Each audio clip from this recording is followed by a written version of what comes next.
Beis-Yud Tammuz.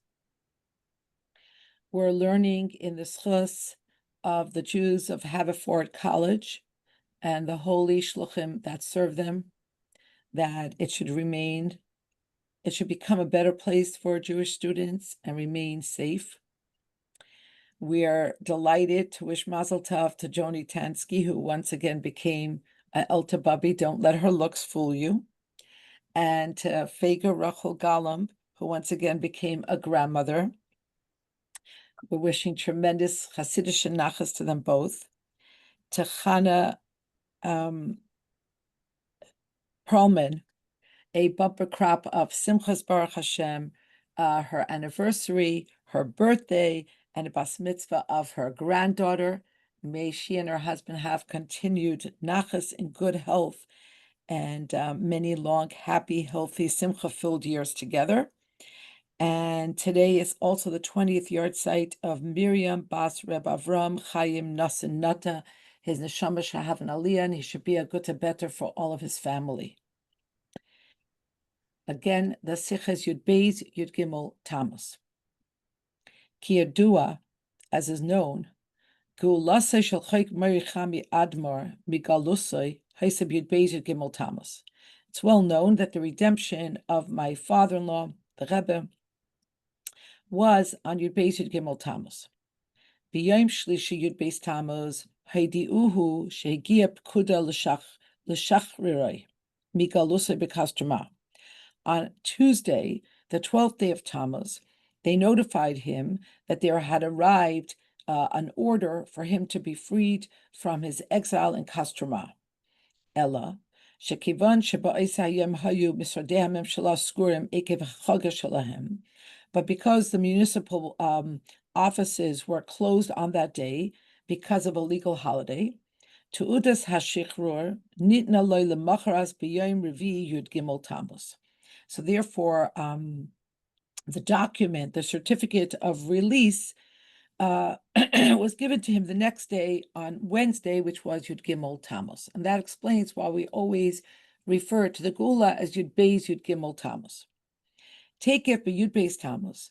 Immediately on the 12th day of Tammuz, Amar Chayk Merichami Admar Maimer Chasidus. Immediately on Yud Beis Tammuz, my father-in-law, our Rebbe,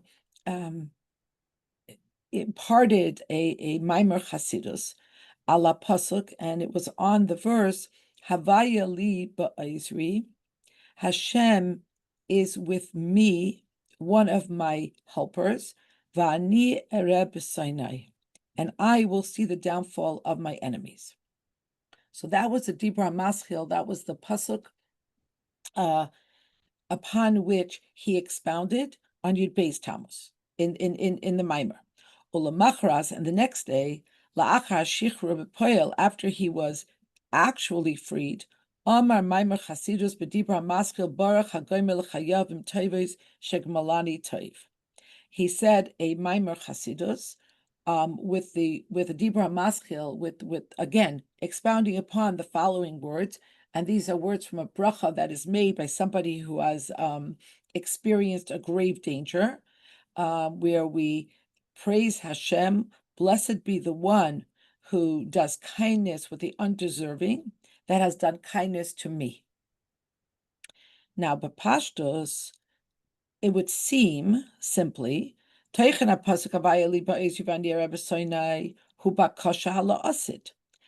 content of the verse, Hashem is with me among those who help me, and I will see the downfall of my enemies, is a request about the future. This is something that will come to pass after Hashem is with me and among my helpers, and then I will see revenge over my enemies. Masha Enkain, in contradistinction, Baruch blessed be the one who does kindness with the undeserving, that has done kindness to me, who shevach v'hidei Baruch Hu ala avar. This is blessing and praise to God. This is praise and gratitude to God on the past. Ala shegmalani taiv, on the fact that Hashem has done kindness with me in the past. U'lechaira ain't a move on. So when you understand what these two, well, one is a pasuk and one is the wording of a blessing of a bracha, but when you understand that, so l'chayr ain't a move on. It's seemingly not understood. Halay hashamea b'sura teiv ala salasei v'shichruroi l'cholareish olav l'heidas hakadosh baruch hu al kach. It would seem that the one who hears good news about his being saved and freed would first and foremost thank Hashem for what Hashem did.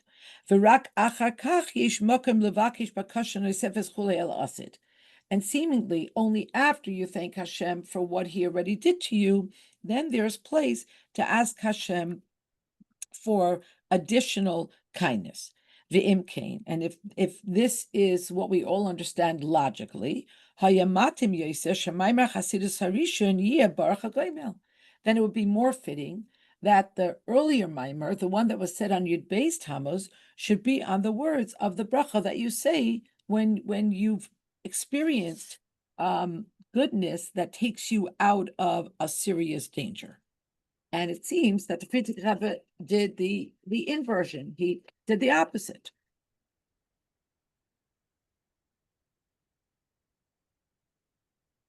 With difficulty, you might be able to explain. Shekevon shebeis kabbalas hapsura teva terim shuchar harebi bepoil ubevadai lo yatsa me'asakana legamrei lo yachal haya levarach birchas hagoymel. Maybe you could explain this, although the Rebbe says, he leads with saying it's a deichek, it's difficult to explain this, but maybe you could say that because when the Frierdiker Rebbe got the news, the very good news, but he wasn't yet actually freed, and he certainly was not out of complete danger, so he was not yet able to say the bracha.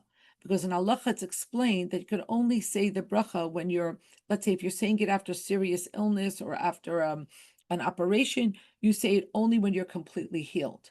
So you can't make the bracha when there's still some outstanding danger. So maybe you could say that that's why Frierdiker Rebbe didn't say that mimer first, because it wasn't yet the time to say the bracha. V'lachein gam lo yehayamatim loymar az mimer chasidus hamatl baruch hagoymel. So therefore, it was not yet appropriate to say a mimer chasidus on those words because it was not yet time halachically to say that bracha. But if you look at footnote 9, the Rebbe explains why this is such a stretch, why this is such a difficult explanation. He says, "Aval deichik," but this is like a real stretch. Shari Amar Maimer Dibra Hamaska Baruch Hagoymel Yom Daled Yud Gimmel Tammuz Af Shalei Birach Birchas Hagoymel B'Yom Heba Boker Kaidim Nesiasa Mikastrama V'Nira Shuhu Mipnei Shadayin Lechazal Levesav Nikra Yotam Hasakan Legamre.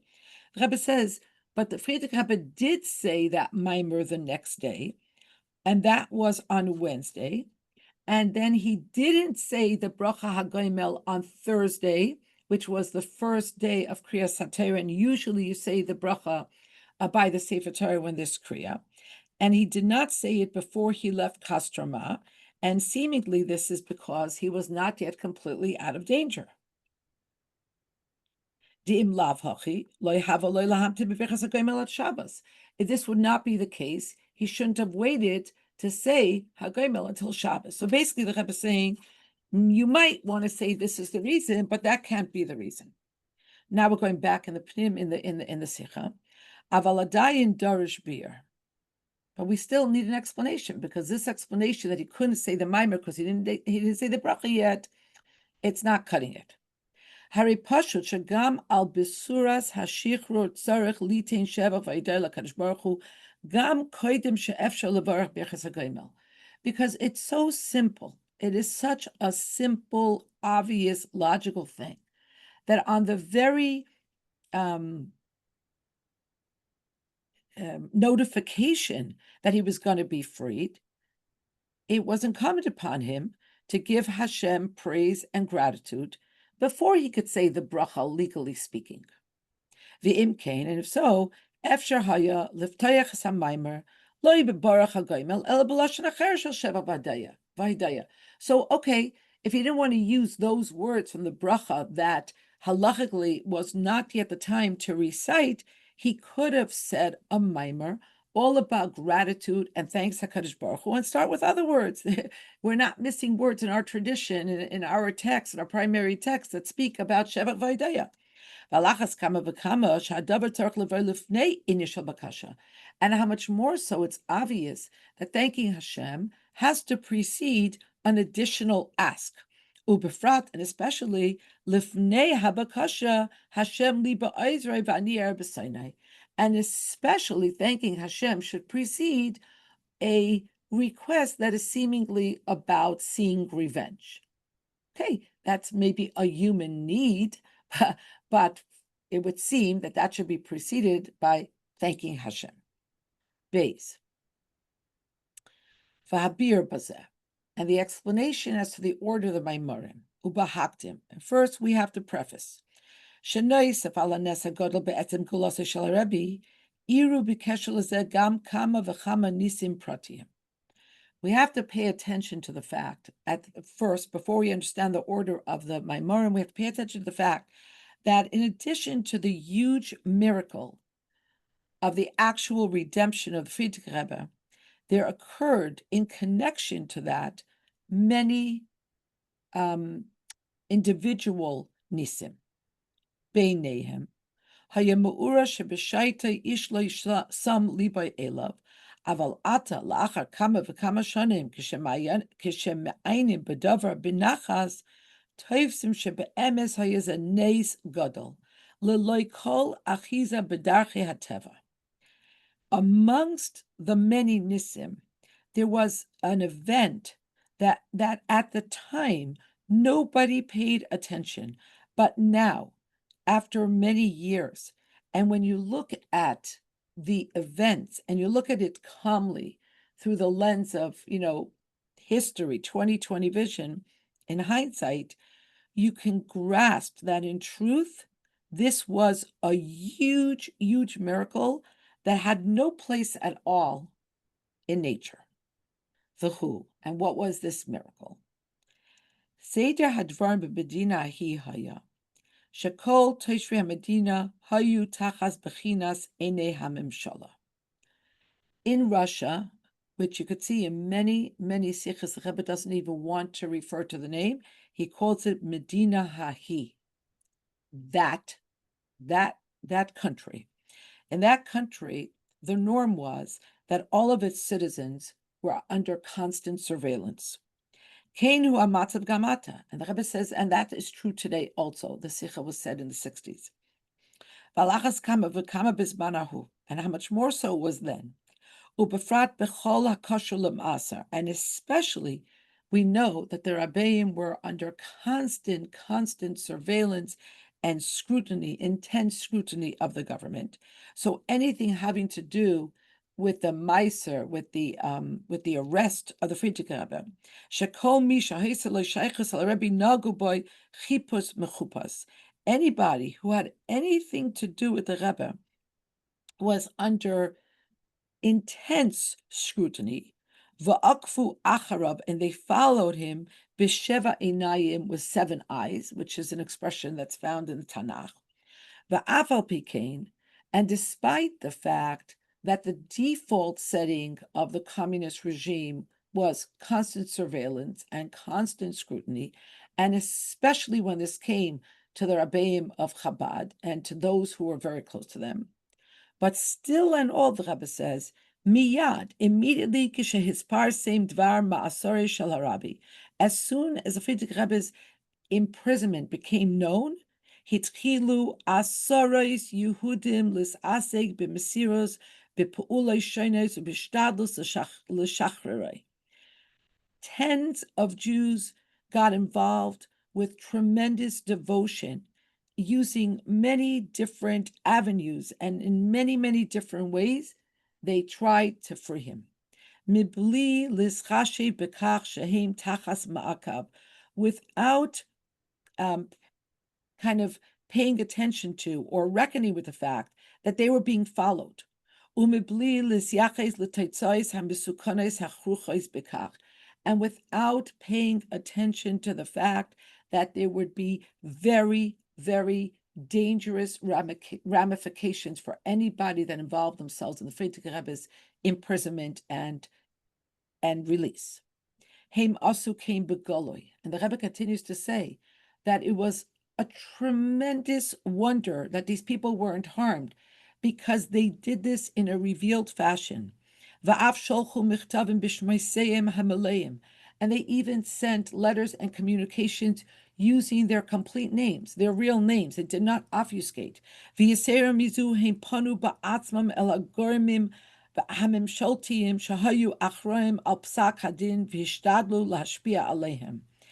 they turned in person, personally, they turned to those governmental bodies that were responsible for the sentence, and they tried to influence them to overturn the original sentence.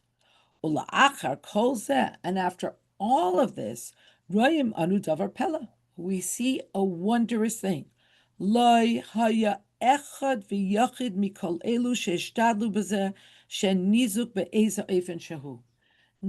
of the people who were involved in these overtures, who were involved in these campaigns, were harmed at all. They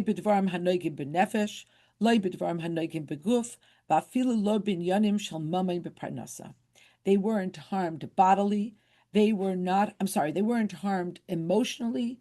They weren't harmed bodily, and they weren't even harmed financially. Maybe their businesses would have been confiscated, you would think, or they would have lost all of their assets. It's true. It was fulfilled for them that somebody who is an agent of a mitzvah being done is not harmed. That's true, and that's something that's written in the Gemara. Aval is the Gemara, but it's also written in the Gemara, Tehecha deshchicha hezeka, that if there will definitely be harm, if there's a high probability of harm coming to the person, ein zekain, then you're not 100% protected. It's not 100% the case that shliach mitzvah is not going to be harmed. In other words, you have to make a cost-benefit analysis, and you have to see how grave is the danger. And for these Jews, they were definitely in the category of the preponderance of evidence was that they would be harmed. In the full sense of harm, and even more than that. And the wonder that nobody was harmed is even greater. Before the imprisonment of the Frierdiker Rebbe, and similarly after his release, there were many people who, because of their connection to the Frierdiker Rebbe, they were harmed physically. The Rebbe hastens to say in the brackets, Beruchni is kesher roimima maila maila. Of course, spiritually, this connection elevated them higher and higher. And it's in a way that we cannot even conjure how much this raised them. Aval begashmi is savlu, but physically speaking, they suffered. So this happened before the imprisonment and after the release. But those who put effort for his release, af echad mehem loy nizuk, not one of them was harmed, kenemar le'il, as was already mentioned. V'zois afilu b'mei ha'maiser, b'terem iranes ha'shichur v'ha'geula. And this was true even while the Frierdiker Rebbe was still in prison, before there was the miracle of his release and his redemption. When danger reigned in all of its strength. And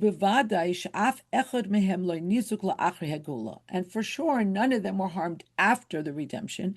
And this wasn't just immediately after his redemption, but for some time, and even after the Frierdiker Rebbe left Russia, none of the people involved in freeing him were harmed. Gimmel. Ulahaisif, and to add upon this great miracle, which the Rebbe said earlier, people did not notice. People took no heed of this, in the moment. Now, with the remove of time and the ability to have retrospection in history, you could see that this was a huge miracle. And addition, Gimmel, Yesh Leimar, Shebeprat Misuyim, Neze, Gadol Yosem Mines Hagul Atzma, Vafilu Mitzat Cheshbon Shel Teva. You could say that in a certain sense, this ness is greater than the actual redemption of the Rivky Rebbe, and even within the natural calculations in terms of how we would logically size up situations, this was a bigger ness. Why? The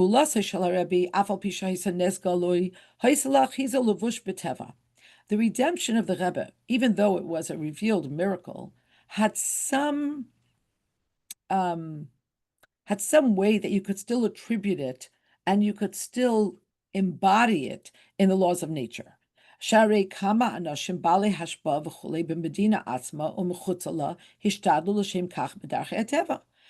people who were well connected and people of great influence in Russia itself and in other countries, presumably in America, among others, they put effort and they engaged in machinations that were b'darchei teva. They tried to speak to people, to put pressure on the government, and so on and so forth. But those Hasidim who went to bat to free the Rivky Rebbe, ubefrat elu sheholchu ba'atzmam l'mekayim l'misradim hagavoyim b'yoser k'dei levakesh eshichrur shel haRebbe, and especially those who went themselves, they themselves took themselves to the highest offices in order to ask for the freedom of the Rebbe, for the release of the Rebbe. Hari al pi seichel anushi loy haya shum makom lekach shelo yizuku. So logically, there's no place to imagine that they would not be harmed, that they would not have put themselves in harm's way through this, and that they would not be harmed. And the Rebbe says, okay, that's on the logical level, b'darchei teva. But now, if you look at this spiritually, Kim Muvan, as understood, Geulas Harebi Haisa Bischus Mesiras Nafshoy Leman Harbatas Hatayra V'Chizuk Hayados V'Hafatzasa Bischus Avos U'Ba'it Kama V'Kama Zchuyas. The Rivky Rebbe had many, many merits. He had many zchuyas.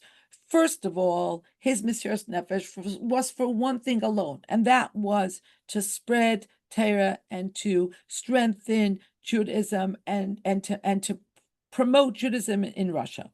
He also had great zchus avos, of course. He had great merits because of his appearances and throughout the generations.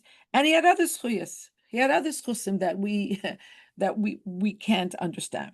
Va'afal pikein hageula ira la'achri tzar gadol v'neira. And notwithstanding all the great zchusim that Rivky Rebbe had, his redemption only came after tremendous pain and travail. After he sat in prison with all of the pain and the travail that entailed. And after that, and afterwards he was sent to Kostroma with all of the difficulties that entailed. So that's the Rivky Rebbe who has such enormous chusim. He still suffered so greatly. Mashe Enkein. Compare and contrast this.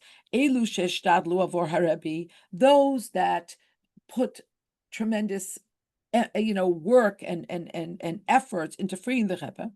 Hayu beineim gam ke'ela sheloi nogu b'mesiras nefesh avor inyanei Torah mitzvos. There were those among them who, let's just say, that they did not have Mesiras Nefesh for Torah mitzvos. Vafilu ke'ela shebechayim hapratim lo yayu shemei Torah mitzvos, and there were even those who were not observant at all. They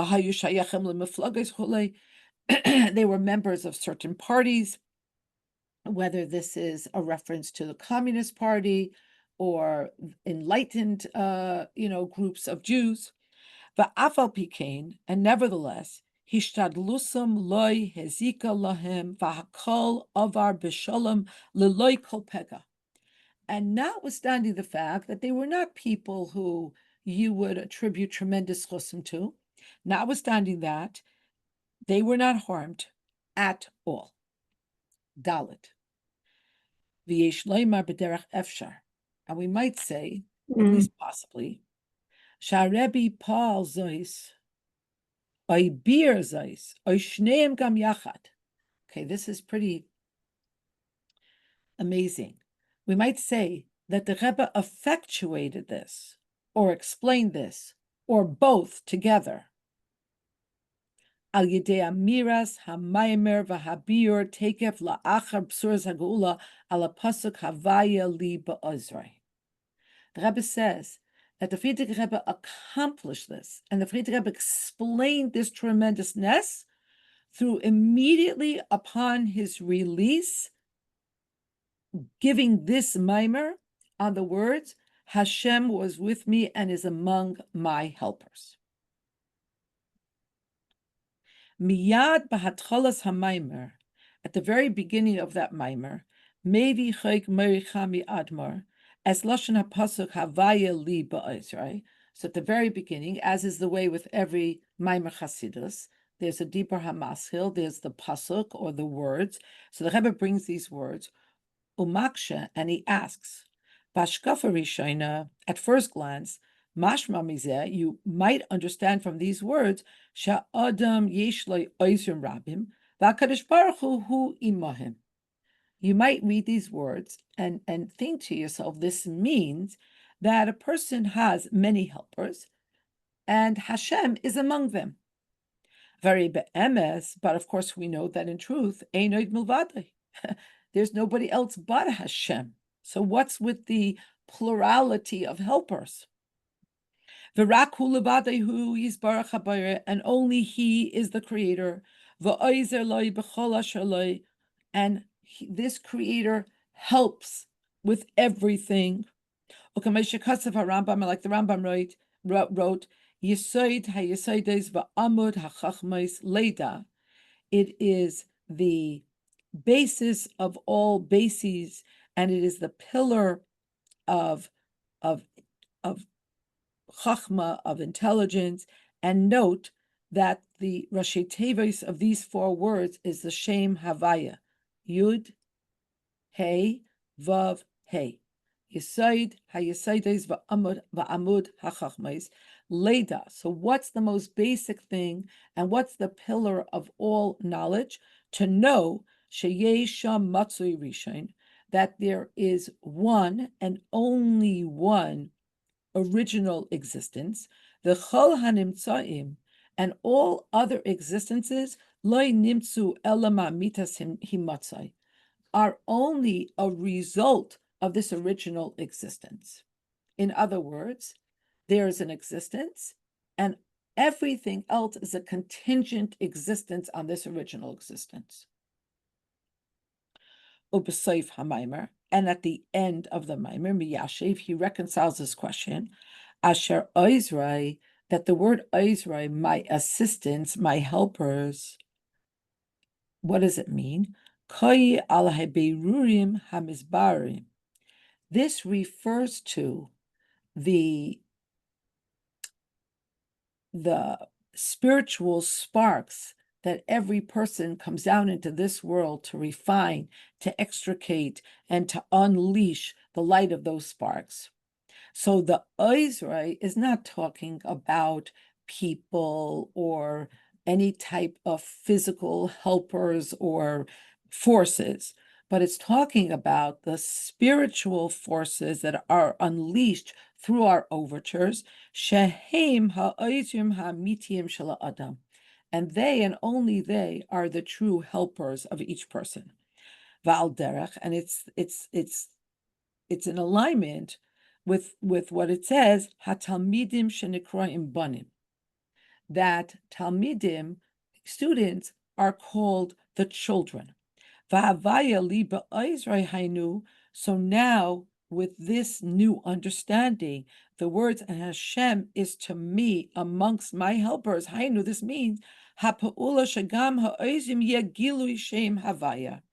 This really means that through the birurim that we have, that our neshama has to be mevara. One of the things that happens through this is the Gilui Shem Havaya, that through these efforts and through these overtures and through this avodah of being mevarer birurim, Hashem's name is revealed. V'yesh leimar, and we might say, shebekach bikesh harebe gam lifsoik din. Okay, this is really something else. The Rebbe is saying that we might understand that through saying these words, the Rebbe wanted to make a psak din shel Torah. He wanted to adjudicate and bring into this world a reality. Ub'Torah gufa maimer chasidus pnimius haTorah shenekras chochmas ha'emes. Some of us might be familiar with that the Rebbe wanted that the Rabbanim should paskin, that kolu kol hakitzim, that all the times that it said that Mashiach is going to come have already passed. In other words, the Rebbe wanted that it should come down in a psak halacha. Here, the Rebbe is saying that the Rebbe wanted to bring down a psak, but he did it through, not through halacha, which would be like kind of the more conventional modality, but through chasidus, which is pnimius haTorah and is called chachmas ha'emes, the true knowledge. And he wanted to bring down this psak b'negei l'chol ela sheishtadlu avor shichrurei. He wanted to effectuate this reality regarding all those who helped to release him.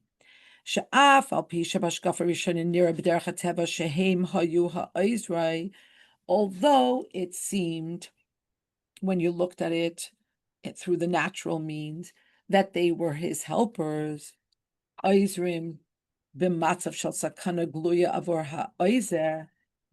operated in a situation of revealed danger. And they did this to help him. And therefore they needed great merits in order to be saved.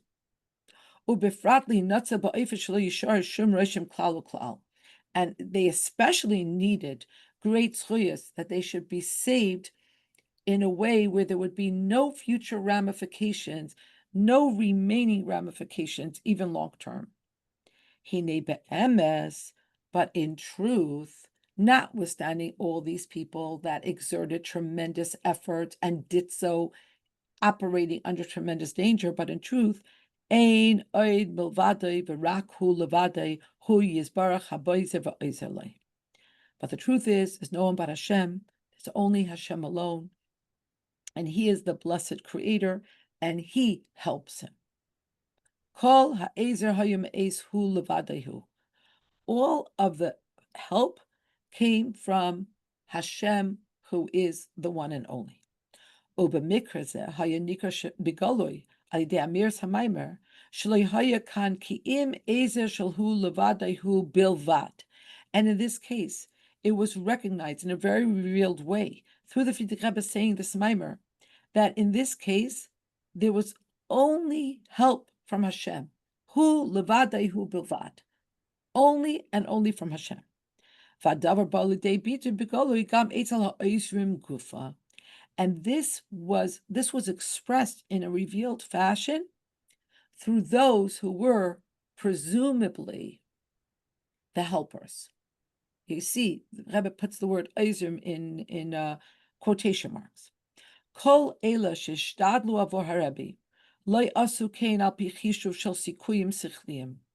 All of those that made efforts for the Rebbe did not do so through calculated and logical thought process and rumination. Each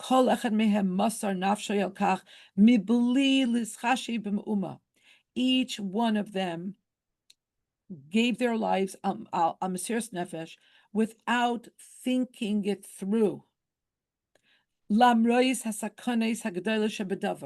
This was despite the many and great dangers that they all knew existed.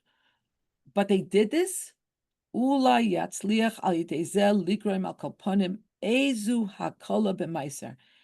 did this hoping that maybe they would be successful in causing a mitigation in the difficulty of imprisonment. Or maybe even they would free him. But they didn't do this with, any eye towards an ROI, like a return on investment. There was no cost benefit analysis here. It was just Mesiras Nefesh. Maybe they'll be able to make a contribution. Vilachain, Hare Benidun Zeh. And so in this case, Miti Usam Loi Tafsam Makam Klal, their own existence didn't figure at all.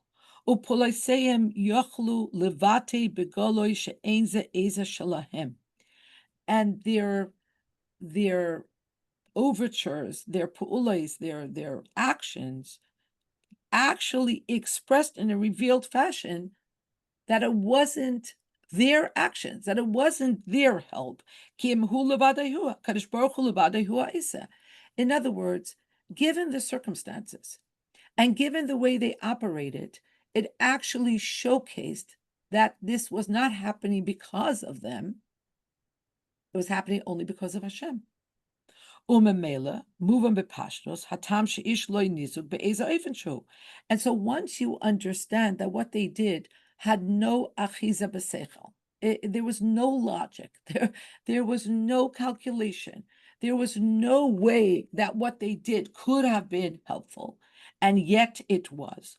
So then it's understood simply why they weren't harmed. Then, and even later. Because everything they did was really Hashem's help,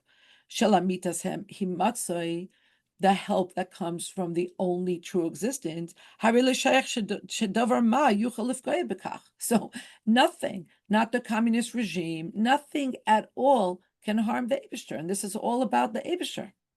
Yisera mizu, and even more. You don't need miracles that nobody should be harmed. Because naturally, because naturally you can't harm the only true existence upon which all other existences rely. V'nimtza, so we find sheYehudim elu lamitasa shel davar lo ya'amdu b'makam sakana. So these Jews, in reality, were never in danger. Shekedei linatzel mimenu tzarich lizakeh l'neis gadol. So they never needed a big miracle to take them out of danger, because they were lechatchila not in danger.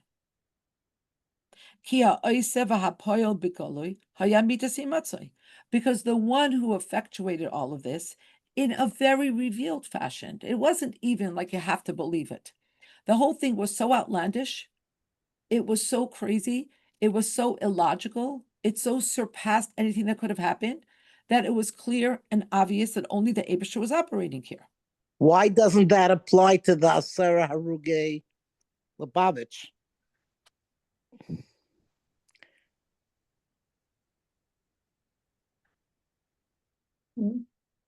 I don't know. I'm not saying I know the answer. First, I just want to explain that Hindi is referencing that before the Frierdiker Rebbe left Russia, he made a covenant with 10 Hasidim, each one of whom he charged with taking care of one aspect of maintaining and growing and spreading Yiddishkeit in Russia. And not all of them made it out, let's just say. So Hindi's asking, why didn't it apply? I mean, it applied to so many Hasidim, not just those. There were so many Hasidim who died al Mesiras Nefesh. And I mean, simply speaking, I think that this is the way it had to be. I mean, this is, that this is anomalous. That everything that happened around the Frierdiker Rebbe is a davar pella. It's a wonder. It was a anomaly. I also think that it's specifically referring to the people who helped the Frierdiker Rebbe get out of jail versus the people who helped perpetuate Yiddishkeit in Russia. So it's two different aspects, I think. No, 100%. But why shouldn't it be?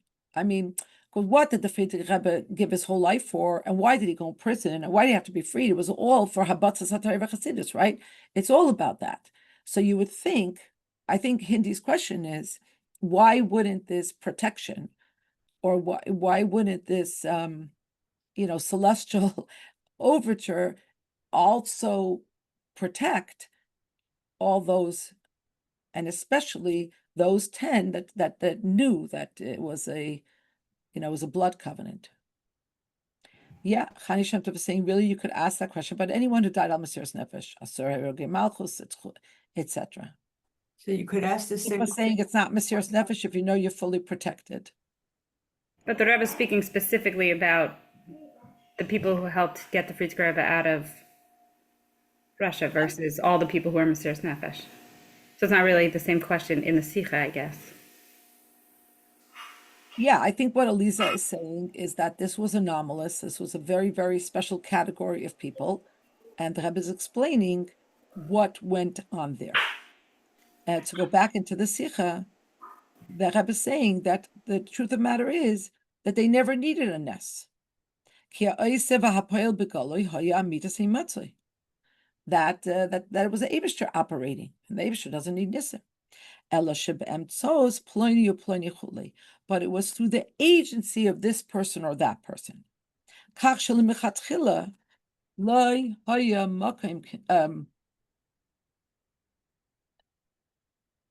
Wait, I'm sorry. I got myself. I just want to say, Tzipa, you wrote on the chat, I think, something about Mesiras Nefesh means when you know there's a danger. But true Mesiras Nefesh doesn't mean that you expect to be saved. True Mesiras Nefesh is you go in with the thought that you don't know what's going to be. Like Avraham, he went into the fire. He didn't go in thinking Hashem's going to save him, because then it's not real Mesiras Nefesh. Mesiras Nefesh means you're willing to go with the consequences of whatever they are. I mean, you maybe hope not, but that's not your intention. Yeah. I think you're both saying the same thing. So the Rebbe says that there was no possibility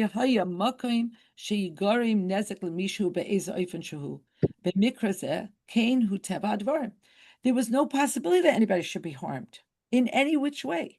In this particular case, this was the natural modality of what was going on, because the Eibishter was operating and doing all of this, and it was just being done through them, but it wasn't their overtures. And since of course, the Eibishter can't be harmed by anybody, so they couldn't be harmed. So the natural parameters of what was going on there was that nobody could be harmed. Now, in Hay, the Rebbe says, I don't want you to think that I am not appreciating the tremendous Mesiras Nefesh of the people that did what they did. Okay. In other words, we've explained that what they did had no achiza b'teva. It made no sense. And it was so obvious and apparent that it was only the Eibishter. But the Rebbe hastens to say, Ulam yachad im zois, yesh tzorech lahadgish le'idach gisa. And at the same time, we have to underscore the opposite. Okay. So on one hand, we're saying it's all the Eibishter. And on the other hand, l'chayra, lefi hanal, efsher lavo l'dei maskana, shaloi magi lehem chas v'sholom kol schar. I want to disabuse you, the Rebbe says, of thinking, of coming to the conclusion that they don't deserve any credit, that they don't deserve any reward. Because we're not attributing the success of what they did to anybody but the Eibishter. So maybe you're thinking that I'm saying they don't deserve any credit, they don't deserve any schar. Aval be'emes, the Rebbe says, but in truth, ein HaKadosh Baruch Hu mikafeach schar kol beria. The Eibishter never holds back schar from any creation. V'chol shekem v'kal v'chomer chulei, scharim shel eila asher masru nafsham b'ma'amatzehem leman shichruri shel haRebbe v'gulasei. And especially how much more so the reward for those who had Mesiras Nefesh and made efforts to free the Rebbe. Shebevadai certainly scharam harbe ma'id. They have tremendous schar, tremendous reward. V'zois mashmi'enu chayk meirchami admar b'seif ha'maimer. And this, the Frierdiker Rebbe explains to us, he teaches us this at the end of the Maimer. Beperish halashon havaya liba Israel, when he further explains the words, and Hashem is to me among my helpers. She'oizrei heim habirurim hamizbarim. That Oizrei, the plurality of helpers, who is this referring to? To the Berurim, the sparks that were refined, the aspects of this world that our neshama comes down to interface with and to elevate. Shezeu al derech divrei haMishnah, that this is the same idea that is said in a Mishnah, a mitzvah, that every person who does a mitzvah, koine loy praklit, he acquires for himself a defense attorney. Hainu, shemin ha-mitzvah nivra malach ha-misayeh eloi, that from the mitzvah is born an angel that helps him. Umaisiv sham, and he adds there, val derech ha-talmidim shenikraim banim. And this is like talmidim that are called children, students that are called children. Ulach era. Mahi shayches inin zeh talmidim nikraim banim lavaya liba Israel. What is the connection between the concept that students can be reckoned as, or can be understood as children, as biological children? What's the connection between that concept and Hashem was to me and among my helpers? Ella, shebetevoi sfuras elu. Rebbe says, through these few words, Madgish Rebbe, the Frierdiker Rebbe underscores, Sheperish ba'oizrei nishar gam kipshutei sheyeshnam oizrim rabim koilel oizrim kipshutei oisem Yehudim she'ozrulei. That when he says oizrim rabim ba'oizrai, when he uses the word ba'oizrai among my helpers, there's, even after he explains that these are the Beirurim, that these are the Schusim or the Malachim or the defense system, I don't know, the Iron Dome that's created through the mitzvahs that you do. But at the same time, there still remains the simple explanation that these helpers, those Jews that helped him, ubikach nasu talmidav ubanav, and through their overtures and through the efforts that they made, they became his students, they became his children, they became Oizrai, my many assistants. Because it's true, everything happened because of the Eibishter, and only the Eibishter. But every Jew has Bechira Chavshis. And note, there are other places where the Rebbe speaks at greater length about that Eino Yehudi, a Gentile, does not have Bechira. But a Jew has Bechira. And they chose to engage in these efforts.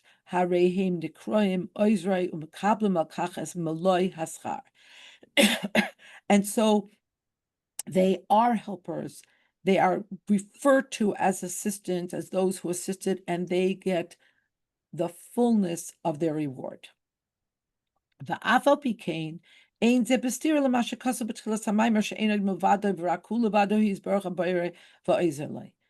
this is still not a contradiction to what the Frierdiker Rebbe led with at the beginning of the Maimer, that that only Hashem is the only existent and the only one that helps, as he explained at the beginning, and also what he explains at the end, in other words, there's no contradiction here. There's the beginning that there's only the Eibishter. There's the end that there's also helpers, but at the end he also says that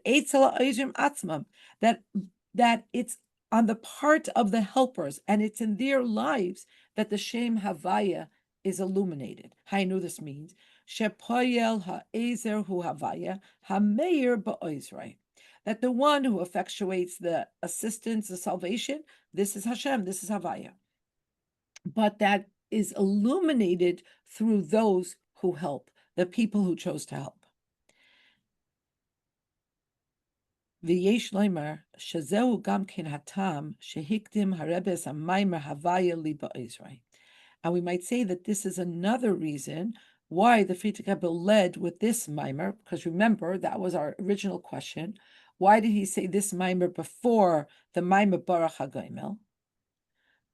It would seem first you have to thank, then you ask for more. But the Rebbe says no. Ki l'chol harosh yesh lishlol kol inin shaloi k'deboi ha'olu lavoi al hazulas mitzad ha'toiv shegemalani. The Rebbe says, because the first thing that has to happen is that you have to obviate any negative ramification that might befall the people that were helpful in the kindness that the Frierdiker Rebbe experienced. Ubifrat al elu sheishtadlu b'hatzalasai, and especially and specifically those who worked so hard to free him. That's the first thing the Frierdiker Rebbe had to do. The loizu b'vat shelo yizuku b'uma, and not only that they shouldn't be harmed at all, as said above, ela yaseir mizu sheyikablu es maloi scharam, but even more so that they should get their complete reward. Vav. The mimer zeh b'tchilasai, in this mimer, at the beginning of the mimer, la'achri she'oisek b'haschalas hakasu havaya li ba'ezrei, after the Frierdiker Rebbe explains the words, the beginning of the pasuk, Hashem is with me, He is among my helpers, then maksha ala chelek hasheni shel pasuk. Then he addresses the second part of the verse, Vani ere b'sainai, and I will see the downfall of my enemies. Mipnei ma habakasha hi vani ere b'sainai, vani ere b'nekama shel sainai. Why exactly is this a request? That somebody should merit to see the downfall, the revenge taken on their enemies.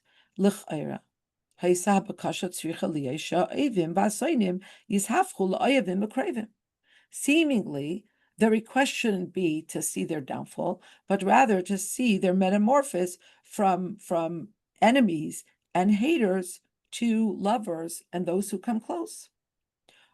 Sham. And he adds there, V'agam decholson asay shel David hayarak l'sonei Hashem, and although the hatred of David that he expressed was only regarding those who hated Hashem, Hashem esne eskaitat.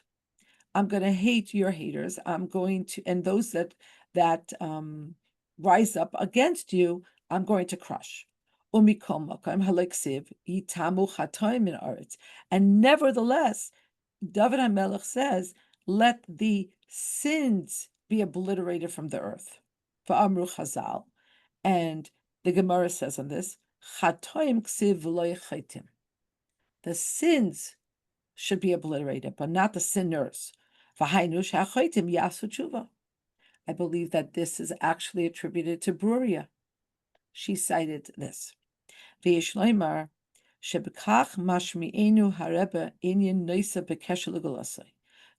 the Frierdiker Rebbe is teaching us an additional point that's adjacent to his redemption.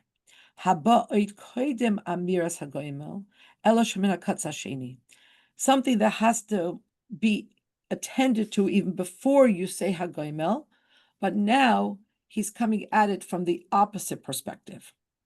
Those that imprisoned the Frierdiker Rebbe, and they caused him enormous pain and travail. Not only did they torture him bodily, but they caused him immense internal, emotional, spiritual suffering. They disturbed him from serving Hashem, especially when he was sitting in prison. they fall squarely in the category of those who hate Hashem, I will hate. V'lachein, and therefore, l'chayra hayamatim shel achri hanitzachon aleim yeh yachas aleim v'ani erev b'Sinai kipshutai. And so seemingly, it would seem that because they were such haters of God in such an open and manifest way, that it would be proper that after the Friedrich Rebbe was released, that the relationship towards them, the posture towards them should be, and I will see the downfall of my enemies. Literally, inishal nekama, that there should be revenge taken on them. Lo nekama ishis chas v'shala, ela nekama sabaya misanech havaya, and this wouldn't be personal. This would be zealousness on the part of God, because they wanted to block God's agenda, right? Vizehu, and it is this sheshoilel harebi miyad b'hatchilas hamaimer. This the Friedrich Rebbe obviates and completely discounts at the beginning of the Maimer. She'afilu b'negei l'soinai shehi begeder misanech havaya tzricha liyos habakasha loy arenu b'soinai kipshutai elo yitamu chatam v'lo yachaitim. Shachein yesh l'spalel sha'achaitim yasu tshuva. The Friedrich Rebbe doubles down on this, and he says at the very beginning that even those who are haters, and they fall into the category of haters of Hashem, for them, the request has to be not the literal words, you should see their downfall, but rather sins should be obliterated, but not the sinners. That's what you have to pray for, that the sinner should do tshuva. And this is the bridge, this is the connection between the two parts of that pasuk. When a person recognizes and they feel that there's nobody but Hashem, and only He is the blessed Creator. Hashem is my helper. Hashem is the one who is causing all the plurality of helpers. If I feel like I have helpers, that's all Havaya. That's all Hashem. Excuse me, I have a question here. Maybe because I live in Israel, I feel very strongly about this. But those people that have tortured and murdered and go on with the atrocities of our hostages here, how can we just relate like that to them? First of all, it's a good to Shaila. Second of all, and I have to take in your question and I have to really study more. But could it be that when you say chataim v'loy chaitim, you're talking specifically about Jews, that the sin should be obliterated and not the sinners? I'm not even 100% sure if you could use the term chaitim for Gentiles. I'm not 100% sure. So maybe that's one answer. Maybe somebody else has an answer that they want to share.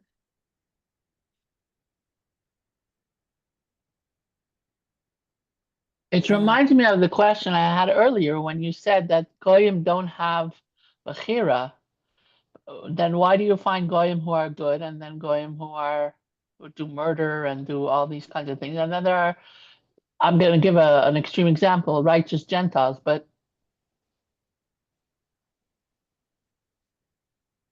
so righteous Gentiles are the exceptions. That's why they're called tzaddikim umas ha'olam. So they're in a different category from my understanding. But generally speaking, if they do good, that comes not from Bechira, but from them being like a default good person. I mean, and this is what the Alter Rebbe says in Tanya,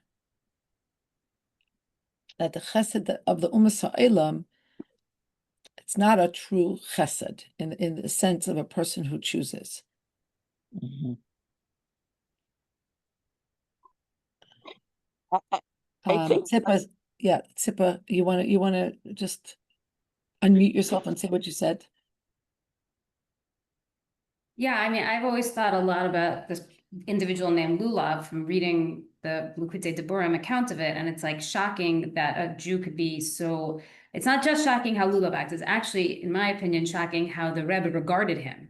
Lulav asks to carry his suitcase, and the Rebbe says, "My grandfather, who was a chassid, carried your grandfather's case, and I would like to carry your case." And the Friedrich Rebbe says, "Absolutely not." And he's really, really adamant. And I remember reading those words and I'm like, how did the Rebbe talk to a Jew this way? Because it's completely different than what we see when we read all the My Encounter stories every week. And I was just always very curious, like, how could we always be learning and learning and learning that deep inside every Yid has the possibility and potential, etc.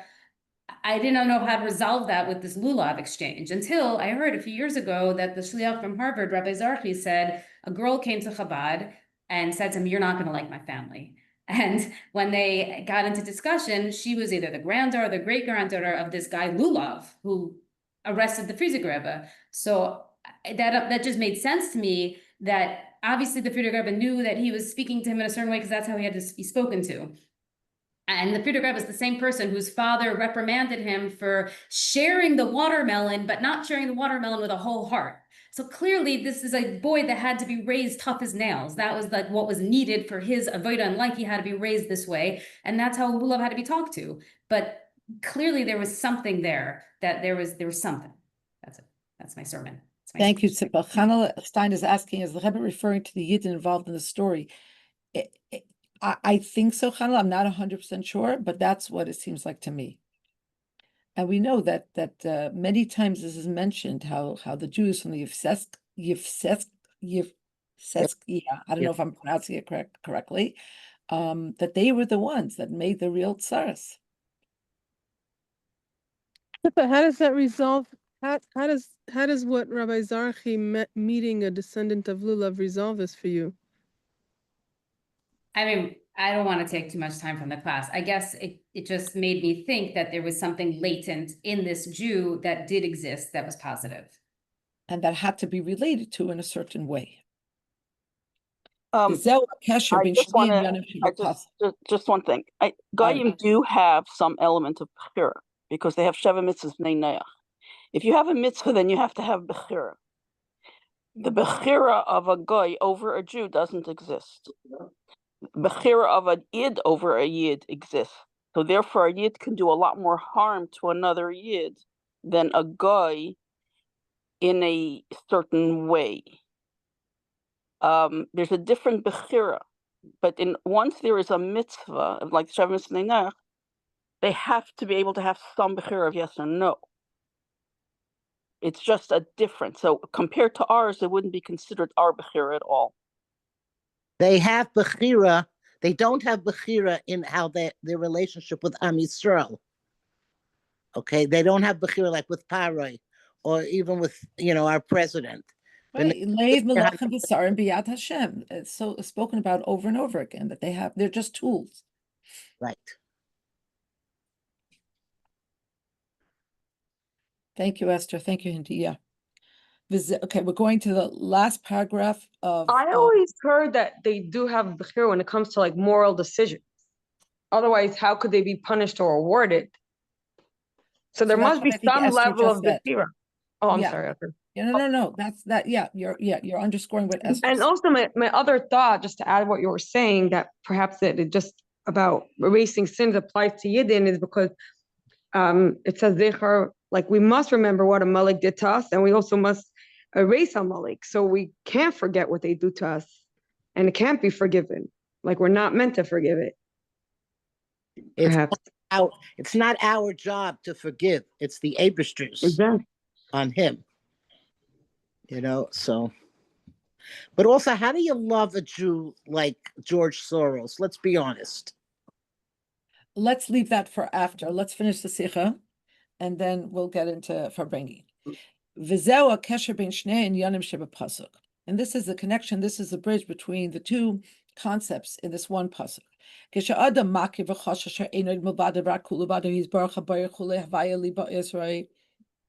when a person grasps this truth that there's only Hashem, Hashem is the only helper, then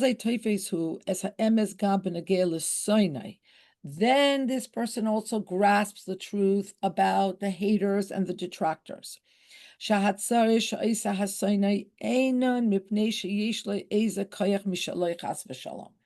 Any troubles, any hating, any impediments, any blockages is not coming because this hater has their own strength. But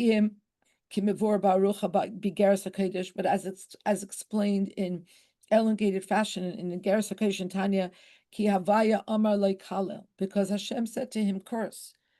Umamela, Ein Kol Mokim Kefi Sheshela Rabbi B'Veirush V'Ani Era B'Soinei Shadavar Ya'oyer Regesh Shel Nekama Klapav Kimuva Migeres HaKodesham.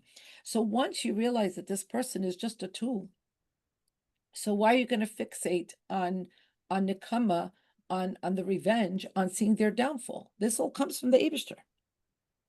Mao Eifai Teichen Shel V'Ani Era B'Soinei. So then what does it mean? And I will see the downfall of my enemy. If it's not personal, because they're just the facade. They're just a placeholder.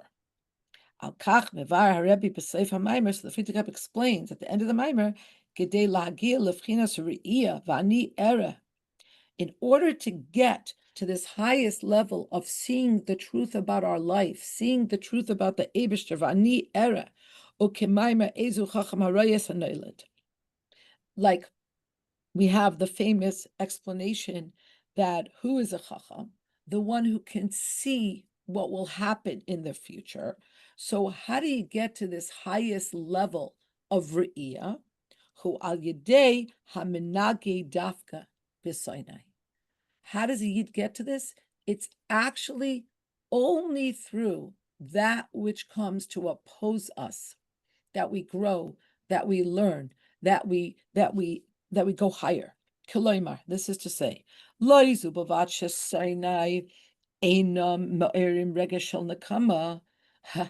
it's not only that the haters and the detractors and the enemies don't arouse nikama, that we want to take revenge on them. Ela adra, but on the contrary, kisha adam yodea.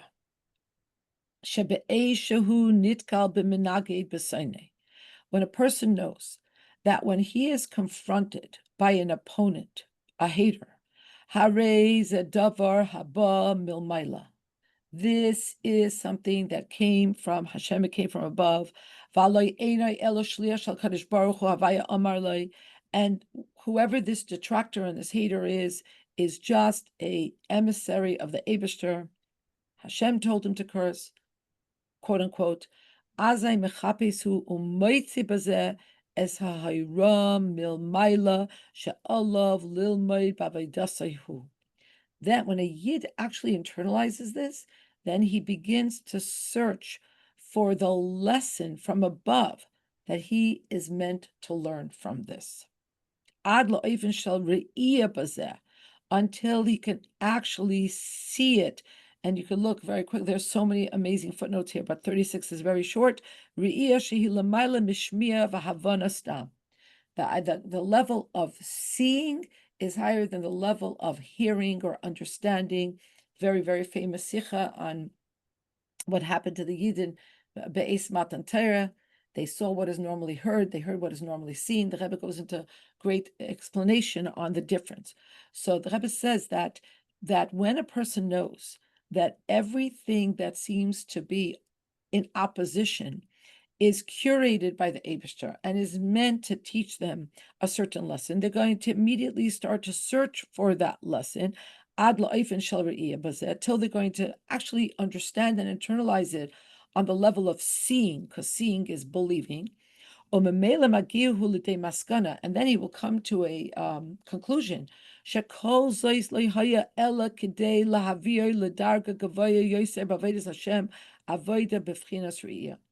going to conclude and he's going to understand that all of this was just to bring him to a higher level in Avodas Hashem, this level of Avodah in Re'iyah. V'dafka la'achrei shamargish as Indian Havaya liba oizer v'ani era b'soinai b'tachlis u'b'veis hapratim shabai.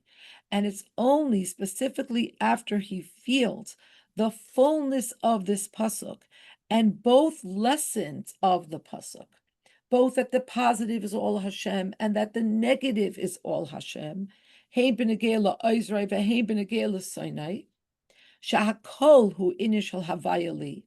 All of it is that Hashem is with me, lefisha ein oid milvadai, because there's nothing but Hashem. Azai magia hu b'shleimus el baruch hagoymel shegmalani taiv. Only then is the Yid actually in a position to understand the words and to make the bracha or say chasidus on the words.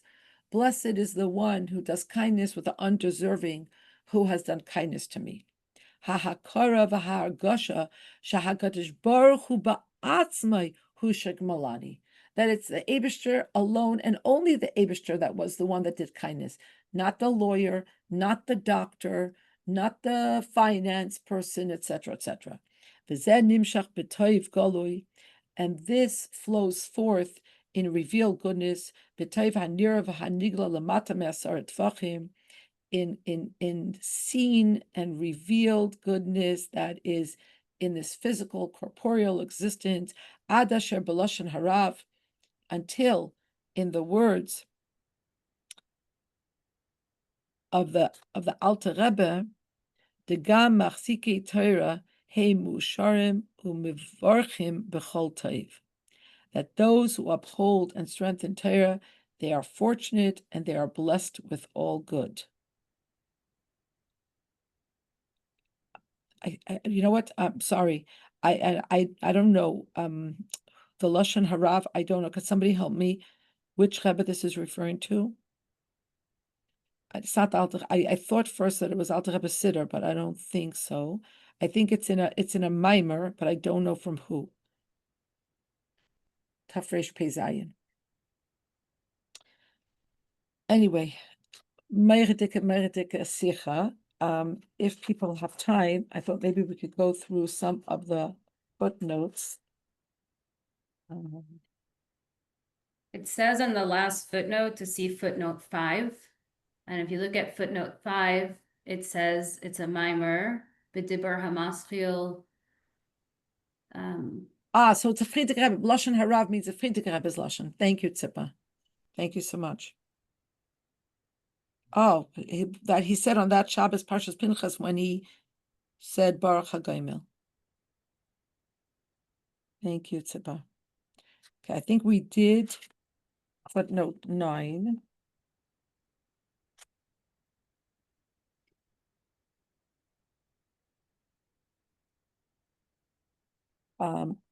Footnote 16. The one with the asterisk. Yes, come in. Sorry. Waiting for me. Okay. All right. I am gonna have to go. My children are here. I was